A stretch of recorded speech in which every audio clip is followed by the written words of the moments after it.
Magandang araw po. Linggo na naman. Samahan niyo ko ulit sa mga ilang minuto na pagninilay po sa banal na ebanghelyo natin ngayong linggong ito. Yung ating ebanghelyo ay mula sa aklat ni Mateo, Kapitulo 13, versikulo 24 hanggang 43. Ito po yung tumatalakay sa talinhaga tungkol sa trigo at damo, na kung saan ang ating Panginoong Diyos ay nagbigay ng kwento sa pamamagitan ng talinhaga na ang binhi ng trigo ay isinaboy sa lupa, subalit kasabay ng paglago o tubo ng trigong ito ay may mga nakapalibot na mga damo na minsan ang nangyayari po, ang totoong tinatawag natin na nag-aani ay minsan napapasama yung damo sa kanyang pag-aani o kaya naman natatabunan po ng mga damo na mas mabilis tumubo kaysa sa mga trigo. Kung kaya hindi ito nagiging mayabong at hindi ito talagang umuusbong ng gusto. Ang kadalasan, yung iba ay naiipit o yung iba naman ay hindi talagang nakahihinga ng mabuti sa lupa at namamatay. Ano nga ba pala sa atin, sa palagay natin, ang gustong iparating ng ating Panginoon sa talinghaga na ito? Una ay yung tinatawag natin dapat maging mahaba ang pasensya o maging mahaba yung ating pagtanggap sa mga bagay na nangyayari at yung pagsusumikap at pagpupursige na may angat natin yung ating sarili sa lahat ng bagay. Kasi parang ang inihahalin tulad, ano po, yung lupa ay sa itong mundo na ating ginagalawan at yung ipinunla na trigo sa atin ay yung ating pananampalataya. At yung mga damo ay yung mga bagay na kaalinsabay nating nakikita at nararanasan sa araw-araw na pamumuhay. Nariyan ang tukso, nariyan ang kayamanan, ang mga material, ang popularidad, yung aalaga ng ating pangalan, nariyan yung mga bagay na nangyayari at minsan ginagawa natin na taliwas sa kagustuhan ng Panginoon. Maring ito yung mga damo na nakapalibot at pilit na tumatabon dun sa trigo o sa binhi na ipinunla sa atin ng ating Panginoon, ang punla ng pananampalataya at pananalig sa ating Panginoon. Subalit ang unang itinuturo ng ating Diyos sa atin ay tayo dapat ay mapagpasensya, mapagmatyag, at dapat matuto tayo na habaan natin yung ating pagtsatsaga upang sa pagtsatsagang ito ay maaaring darating ang panahon ay yayabong at lalago yung ating tinatawag na pananampalataya sa ating Panginoon. At lagi po nating tatandaan, ikalawang tinuturo ng ating ebanghelyo ay sa tamang panahon ay magkakaroon ng tinatawag na paghuhukom. Sa tamang panahon ay may tinatawag na pag-aani, no, ng mga ipinunla ng Diyos sa atin. Ito yung sinasabi natin na tayo ay huhusgahan sa pamamagitan ng mabuting gawa na ating naipakita at naibahagi sa iba dala ng ating pananampalataya sa Diyos. Kaya kailangan sa pamamagitan ng pagpapasensya, sa pamamagitan ng pagtsatsaga, paghihintay ng mahabang panahon, ay nandun din ang sa ating kaisipan na darating ang oras na tayo rin ay ibibigay at mararanasan ang paghuhukom na magmumula sa Diyos. Subalit lagi natin pong tatandaan na sa bawat bagay na nangyayari sa ating buhay ay naroroon yung awa, yung habag at pag-ibig ng Diyos na hindi tayo pinababayaan. Ang kinakailangan lang natin ay maghintay.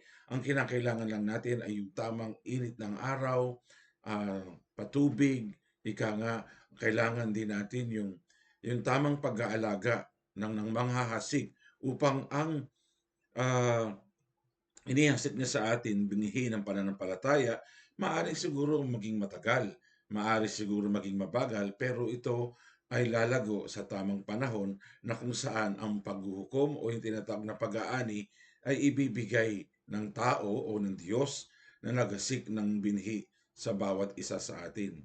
Kaya po maaari natin sabihin na tayong lahat naglilingkod sa Diyos, tayong lahat ay sumusunod sa Panginoon. Subalit ang ating paglago, yung ating pakikitungo at pakikiisa sa ating Panginoong Diyos ay hindi ito nasusukat sa dami ng kaalaman, hindi ito nasusukat sa husay at galing natin sa tinatawag natin paglilingkuran. Sa halip, ang tunay na paglilingkod at ang tunay na pagmamahal at pag-ibig natin sa Diyos ay ang maging isang sukatan ay yung ating pagtsatsaga, yung ating paghihintay, yung ating pakikiisa sa ating Panginoon na mayroong pag-asa na darating ang pagkakataon kung pagsisikapan natin, tayo ay lalago. Tayo ay magbubunga sapagkat patuloy tayong nakaangkla sa Panginoon. Patuloy tayong nadidiligan ng kanyang pagmamahal, natutubigan ng kanyang pag-ibig, at patuloy tayong nasisikatan ng kanyang ah, biyaya at patuloy na paanyaya na siyang magiging daan upang tayo ay yumabong bilang mga Kristiyanong Katoliko. Hindi po natin kailanman maiiwasan na may mga damo na tutubo, ika nga, doon sa ating mga pananim. Alam natin lahat yan, lalong-lalo na yung mga magaling sa paghahalaman. Kahit na anong ganda ng patabang lupa, merong lalabas at lalabas siya na tutubo na hindi talaga kaisa ng halaman o ng ah, sinasabi natin na hinihintay natin na magbunga, hindi kasama ito. Kaya kung hindi natin ito lilinisin, hindi natin ito tutubigan ng maayos, hindi tayo maghahawan, matatabunan, at maiipit yung binhi na ating ipinupunla o itinatanim. Ganon din sa ating buhay.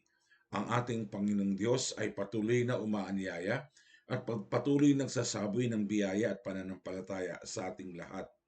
Pero kailangan marunong tayong mag-alaga, kailangan marunong tayong maghawan, kailangan din marunong tayong linisin ang ating pagkatao, ang ating sarili, upang hindi tayo matatabunan at maaapakan o kaya maiipit ng mga pagkakasala at pagkukulang na araw-araw nating nararanasan at minsan ito ay ating ginagawa, ito ay ating isinasakatuparan bagamat alam natin yung tama ay pinipili natin na tayo ay magkasala sa mga bagay na ginugusto natin at hindi ang kagustuhan ng Ama ang sinusundan natin.